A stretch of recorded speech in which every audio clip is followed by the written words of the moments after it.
Team, we're back with another episode from the Education of Optimal Coaching. I've made note, my videos have been too long. You get sick of me after about 10-15 minutes. So I'm going to shorten, I'm going to condense these, and I'm going to get straight to the point. And today we're talking about tracking. Tracking made easy though, both for diet and training.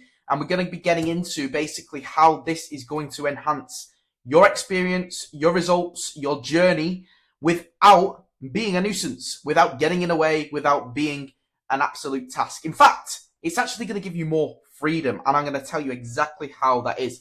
So firstly, we're going to look at what is tracking, because some people out there, complete beginners, don't understand what tracking is, and I'm going to sort of put that in front of you. The effect of tracking overall, how to track nutrition, how to track training, and then finally, the result, because that's what we're all working towards, essentially, isn't it? So let's get right into it. And we're starting with what is tracking. So tracking is essentially monitoring the things and the actions that you are implementing in specifically this context, your fitness journey. So it's understanding what you're eating, how much you're eating. It's understanding what you're training, what your results are in your training, tracking progress through that, okay? You can use a variety of tools. If you are an old school motherfucker, you might want to use a simple pen and paper. Like Dorian Yates has a scrapbook. Now, he says he has recorded every single workout he's ever done. I don't believe that. That's beyond autistic, and I am someone who is not diagnosed, but definitely autistic. But yeah, that's crazy. But you can go from pen and paper all the way to AI apps, AI monitored apps or AI powered apps now for tracking your macros. There is a bit of a argument to how accurate those new AI tracking, macro tracking apps are. I don't know. I believe somewhere in the middle is the best approach. So using technology such as apps, because we've all got one of these, we all spend a lot of time on these, but you being the power, you being the actual person who puts the information in there, not relying on AI app to do that for you. Who is it for? Tracking is for the person that wants to level up, the person that wants to achieve better results than they have been getting, or some results at all. Now, I would go on a flip side and tell you who it's not for. It's not for someone who just wants to live generally healthier. It's not for someone who is trying to actively change their habits, change their lifestyle, change who they are and what they look like. Because it can be seen as extra effort. It can be seen as another task. But I will promise you that if you effectively track your progress, effectively track the things that we're discussing today, you'll achieve better results than if you didn't. All right? And when should you do it? Because I still track now and then. I don't track all the time. So how do I decide when is a good time to track? When you've got certain goals that you want to achieve in a limited time frame. Let's imagine, the most basic one, a bodybuilding show. I'm going to go up on stage in 6 weeks' time and I need to be in the best shape possible. So you better believe I'm going to track my macros to the absolute T. I'm going to track my training progress. I'm going to track my sleep. I'm going to track pretty much as I can so that I get the best result possible. When else do I use it? When I change up my training phase. Am I in a deficit? Am I in a bulk? Am I maintaining? Am I training for performance? That's on the training side of things, but also on the diet side of things. When it comes to training, again, it's if I visibly want to see progress. If I am actively chasing new PBs and new goals, I have to track what I'm doing. Otherwise, I'm going to come into the gym, do the same session as I did last week, but I'm not going to remember where I was at. I'm not going to progressively overload. And if I do remember, then I feel it's almost as comfortable or more comfortable to stay in that mode. Whereas I see that in my app. I lifted or benched 100 kg next week. You better believe this session, I'm going to try 105 because I see where I did next week and I want to be better today. So it really does help you in terms of the motivational factors and push you that little bit extra as well. So that's when you should do it. When you shouldn't do it, again, it's when you're not really that bothered about progress and you're just in a nice routine. And if tracking for whatever reason gives you anxiety or sort of takes the enjoyment out of what you're doing, then of course, then it's not the right time to do it either. I'll also add, before I went on to the next slide, I believe tracking is not for the complete beginner or not for the person starting their journey. Why? Because this is a level up from the beginner. For me, the beginner should just be focused on getting into a consistent routine. Yes, I know you want results straight away, don't we all? We all want to click our fingers and wake up looking like Arnold Schwarzenegger, looking like Brad Pitt out of Fight Club, looking like Mike Israetel. Jokes. But what I say is get consistent first. Start to enjoy it first. And then you can start to be more specific. That is my advice, and that is the approach that I take with any client that I bring on board who is sort of new to the game of fitness. We don't introduce tracking for at least the first phase. So, tracking for... no, I'm getting ahead of myself, as I usually do.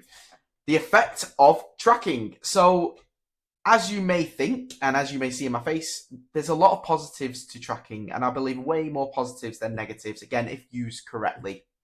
So the first one is the accuracy of what you are doing. This is more definitely related to the food side of things.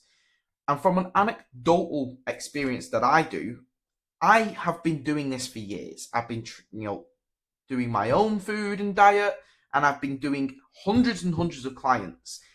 If I don't track what I eat through the day, I promise you I will be out by more than 300 to 400 calories, or over 10%. Easy over 10%, maybe even 20%. Because when you're tracking, it's not just being aware of what you're eating, it's also just remembering what you actually ate and drank that day.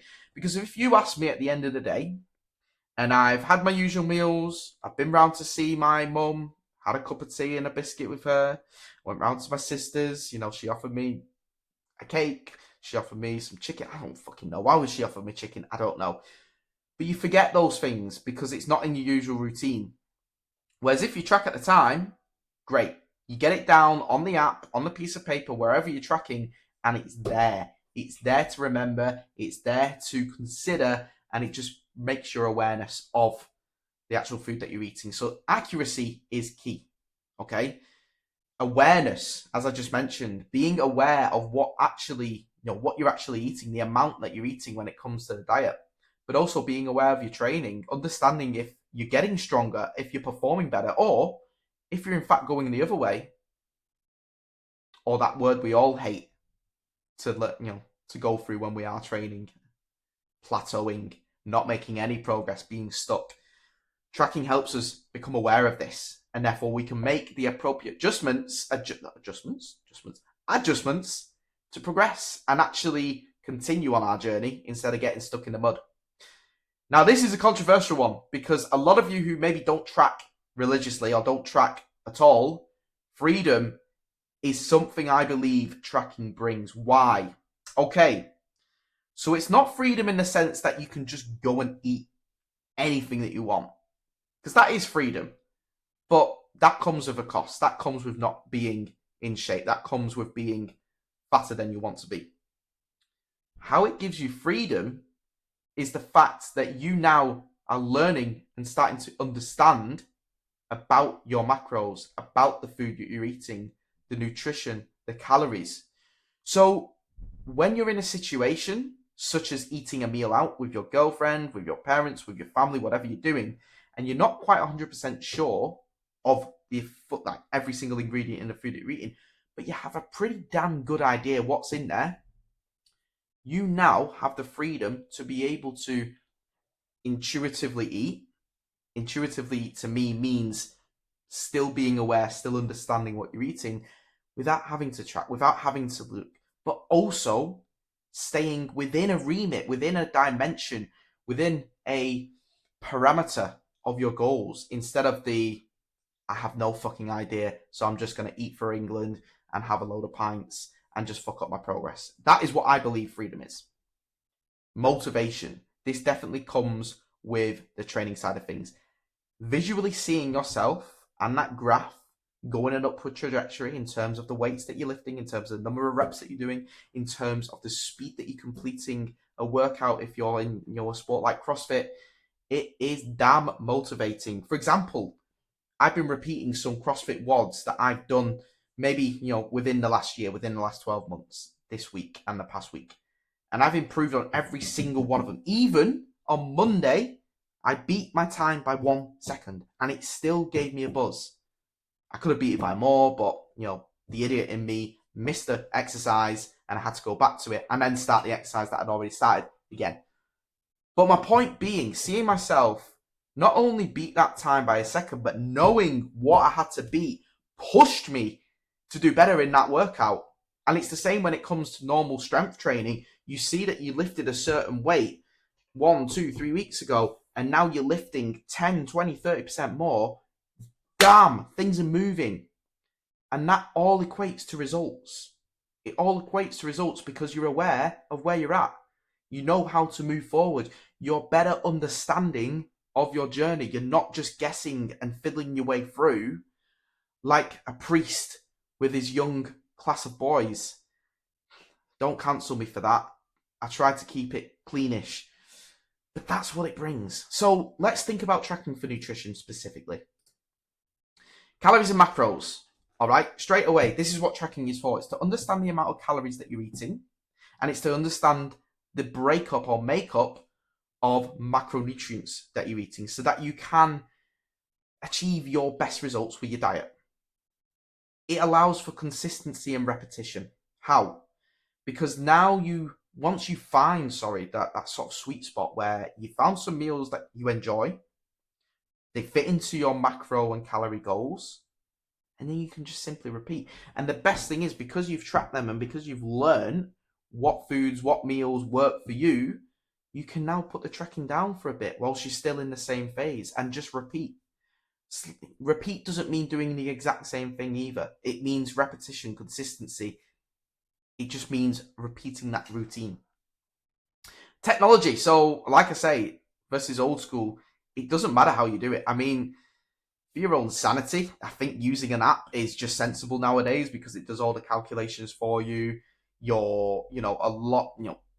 have a huge database which has been cross-checked and confirmed of the right macros, and it just takes the thinking out of it for you. Plus, the app I use, MyFitnessPal, you literally, because I rotate very similar meals over the weeks, I don't just kind of, think of a new meal every single time I eat.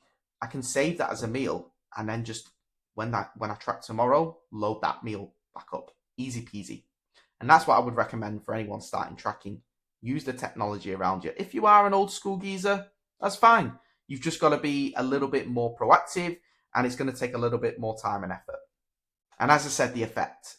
The main effect when it comes to tracking is awareness. It's understanding, it's education around food. Giving you that, or highlighting the differences between whole foods and processed foods is huge as well.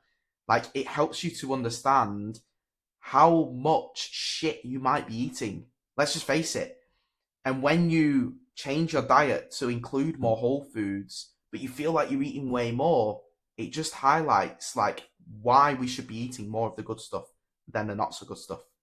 Okay, and the overall effect is, as I mentioned before, freedom. You now can go out and intuitively eat while still being on track with your goals. It will result in you getting better results because you've been able to stay consistent in hitting your macro goals, in being over or under your calorie target, depending on what phase you're in. The effect is the result that you're looking for. And that's pretty much the same with training. Talking about the effect, I've already mentioned it's very motivating to try and better yourself from last time, from last week, from the last session.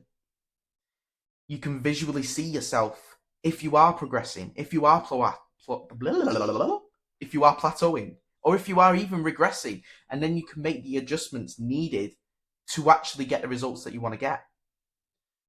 Technology versus old school, I don't mind someone who wants to old school note down their training, and I still do this in a sense of on my phone sometimes. If I've not got the app to hand or I just fancy doing a quick session, I will write my workout in my notes. But again, just for time saving, just for the fact that we have these on hand all the time, and not everyone has a pen and paper nowadays, a tracking app for your training is going to be so efficient for you, and it's going to give you what you need in terms of that tracking as well.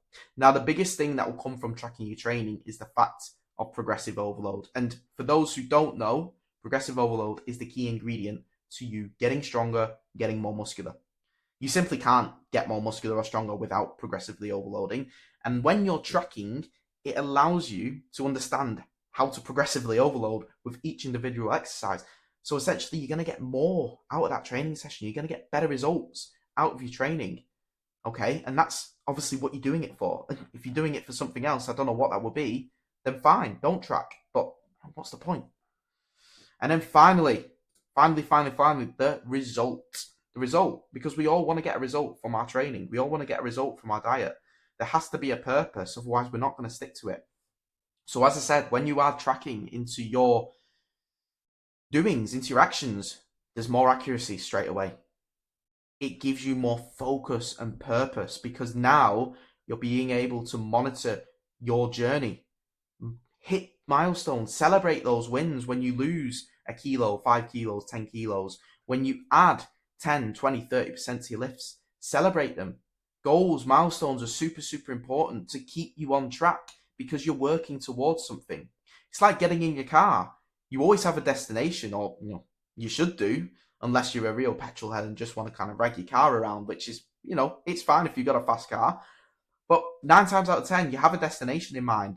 And not having a goal is like getting in your car and just driving. What's the point? What's the point? You're only going to get out or go back home at some point. And that's the same in your journey. You're only going to give up or go back to the start at some point if you don't have something you're aiming for. It goes without saying, better results. And I would go as far to say 100% of the time, you're going to get better results if you track compared to not tracking. That doesn't mean, somewhere in the middle while you might be tracking some bits and some not. Fine. Track what you want to track. But just so you know, you will get better results if you track your nutrition, if you track your training, if you track your overall progress. And as I say, in the long run, it's time saving. Maybe not at first. Maybe as you get used to using the apps, entering the food, entering your training data. Yes, it's going to take a little bit more time, a little bit more effort. But like anything, for anyone who can play a musical instrument, think about how hard it was at first, how much time it took for you to just play a simple note or a verse of a song. And now you're able to fluidly play, a full songbook. I can't play a fucking musical instrument, so I don't know what I'm on about. What I'm saying is it's very time saving in the fact that you're learning about food. So now you're able to choose intuitively. You understand your training better. So instead of figuring out what weight you should be lifting, you can check back on your notes. Great. That's what I did last week. I'm going to do that this week. It's all for the long game. And I promise, if you track, and if you haven't been tracking, give me a month of tracking. Not a week, not a couple of weeks. We need some time, but give me a month of tracking and compare your results from 1 month ago to 1 month in the future. And I promise you will get better results. If you don't, I owe you £100. It's a pretty sweet deal. Let's shake on it. Boom, tracking, done and dusted. Peace.